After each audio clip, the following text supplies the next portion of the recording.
Alright, so, let me tell you a tale. Even though it's nearly pointless seeing as the title of this video will spoil what I'm about to say, but I'll tell it anyway. There I was, going through some of my channel things when I saw this. That's right, it says games. I've promised you, my avid viewers, that I would talk about games at some point, and this, being my first active year, I still haven't done it. Well, let me tell you, 2016 shall not end before I talk about at least one game, and that game, Batman the Telltale series. And I'm going to do something a bit different with this video at the risk of copyright infringement, but I'm pretty sure it's alright. Yeah, we'll see how that goes, but the music's just really cool. Now, just as an introduction to this review, I love Telltale games. Their adaptation of Borderlands was charming to no end, and I thought was actually better than every other Borderlands game before it, and their Walking Dead series is probably one of my favorite games ever made. Aside from those, I've played nearly all their other stuff and enjoyed it a lot. The Wolf Among Us, Back to the Future, I even fire up Poker Night 2 every now and again. So it's safe to say I've got some experience in this field, and it's more than safe to say I went into this game with some high hopes. And guess what? Spoiler alert for this review, I was not disappointed. Now, maybe I should just get some of the negatives out of the way. As you know, this is a 5-episode series. You gotta wait, a couple of months between each one, but I just waited for them all to come out. So I did play them all back to back, and because of that, I did notice there were a couple of bugs in them, like especially the first 2 episodes. But I can kind of excuse that considering the size of Telltale and the fact that they have nowhere near the budget of, your average AAA titles. And a lot of people complain that these games are just movies with quick time events, and look, there are certainly some of those in this, so if either of those are going to somehow completely stop you from experiencing a great story, like if quick time events is just going to kill you somehow, then keep watching, because hopefully I can sway your mind. This game is fantastic. Let me just start with the cast. Troy Baker is phenomenal as Bruce Wayne. I'll admit, I was a bit worried when they didn't just get the classic Kevin Conroy as the voice of Bruce Wayne, but after playing through this, I think that would have been a bit weird. This Bruce Wayne is a little younger and a little less experienced, so Troy Baker is able to convey that, which I think the gravitas of Kevin Conroy's voice might have miscommunicated a bit. And it's kind of funny too, seeing as Troy Baker has also done the Joker in Arkham Origins and now is doing Batman. I mean, man, that guy's got some sick skills. The rest of the cast are really good too. Laura Bailey kills it as Catwoman, and Travis Willingham really delivers a great performance with his two-sided Harvey Dent. So there are fantastic performances all around. Like, everyone else is solid, you don't even notice. Which kind of sounds like a flaw, but you don't even notice in a good way because it just blends seamlessly to enhance the already spectacular writing. And that's my favorite thing about these Telltale games. The writing is really, really great.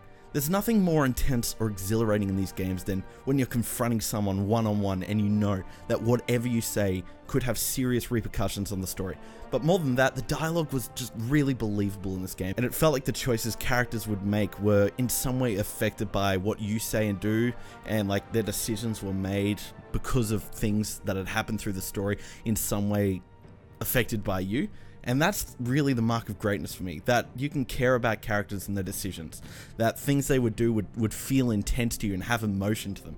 And because of that, you have to make difficult and personal choices because you care about what happens to them. And speaking of characters, actually, Bruce Wayne has never been more interesting to me. Look, I really like Arkham. As Batman games, they are sensational. And this game very smartly understands it doesn't have the resources to compete, so it doesn't try to. Instead of having the awesome combat of that series, it chooses to switch the focus to Bruce Wayne and his story. I really can't say much without spoiling anything, but this game really made me care about the man behind the cowl in such a way that it mattered when you put it on. Like, there are certain situations where you can choose to do a thing as Batman or Bruce Wayne, and more often than not, I was kind of more excited to do them as Bruce Wayne. Like, we've never really got to play a game as Bruce Wayne before. It's always Batman, but to see him fleshed out in such a way is just really interesting. And one of the most interesting things about him is that cool dynamic that comes between the two sides of him that this game and Troy Baker just bring out beautifully. The other characters, Jim Gordon, Harvey Dent, Selena Kyle, are all familiar enough to their usual characters, but because you get to personally interact with them and what you say shapes them, it manages to make them feel a lot more real. And the story too is really cool. Because it isn't really canon to any existing Batman mythos, Telltale are able to do some really cool things with the well-known story of Batman. I'm obviously not going to spoil anything here, but there are some twists and turns that really shake the foundations of Bruce Wayne. The villain of this game is original too, and is developed well with a rich backstory that serves as great motivations for what they're doing to the city of Gotham. There are a couple of other little side quests or baddies that were really cool and really worked together to deliver a satisfying conclusion. And I know all of that was a bit vague, but this is a really tricky game to talk about without spoiling, so let me just wrap it all up by saying this. I really liked Batman the Telltale series, and I think a lot of comic book fans, assuming they can, accept that this isn't the comic books but something unique and quite different, I think they can too. The story was great, the characters were great and felt really real, and the writing manages to give you an emotional connection, which is exactly what a good game should do. Yeah, there were a couple of little bugs throughout, and there wasn't any fighting, anywhere near the level of the Arkham series, and, lots of quick time events. Okay, look, if you hate quick time events, the action scenes are still really well choreographed and look really cool, and they're few and far enough between that I don't think it'll really slow down the story for you. But all in all, I think this game does exactly what it sets out to do. It tells a great and unique story with smart writing and heart, and if that little wrap up doesn't sound appealing to you, then you probably won't enjoy this. But look, it's only $20 or so I'd really recommend it, because this is probably, well, look, it's not my favorite game, it's no Dark Souls, but it's easily one of the better games that I've played this year, and I have to recommend it. It's really good.